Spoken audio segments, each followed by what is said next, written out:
The state of Florida has decided that students do, in fact, need to be taught about slavery throughout Florida. Which, hey, that's great, right? For a while there, it kind of looked like they weren't going to even let teachers talk about slavery in history classes throughout Florida. So, it's technically a win, I guess.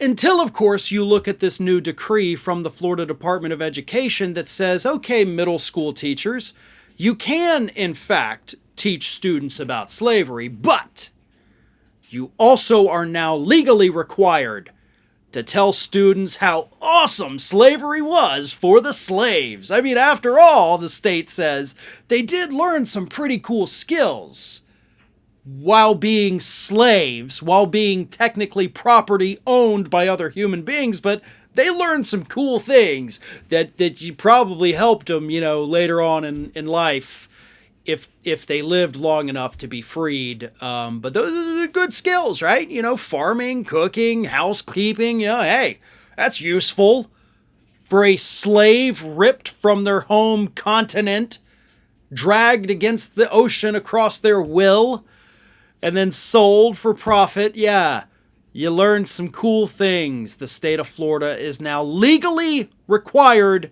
to teach students. Let me read this from the CNN report.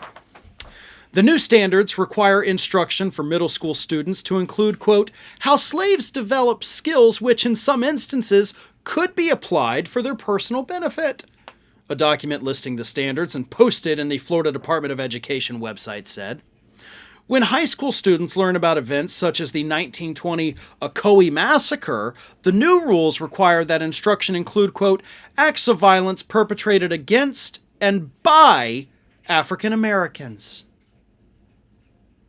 Now, if you're not familiar with the 1920 Ocoee Massacre, let me go ahead and tell you what happened.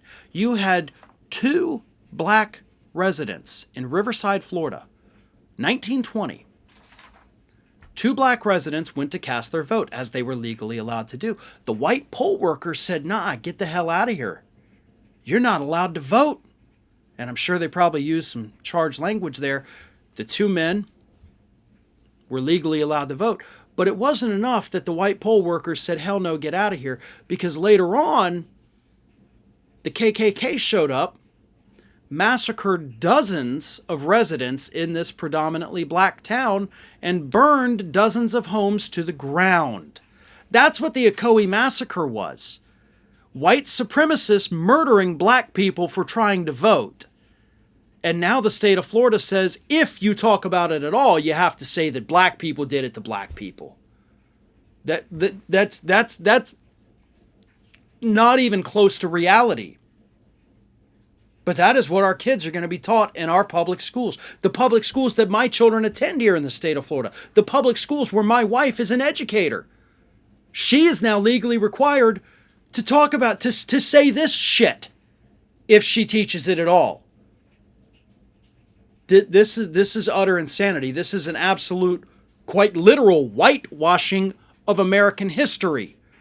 Slaves learned skills for their personal benefit. Slaves didn't have personal benefit.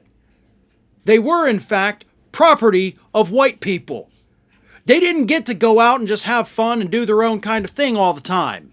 Right? They didn't have side hustles where, hey, yeah, I've learned these skills as a slave, but I'm also running my own farm where I'm making a huge profit. That's not a thing.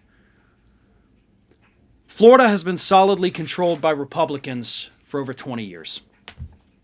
These Republicans that run this state need people to be stupid.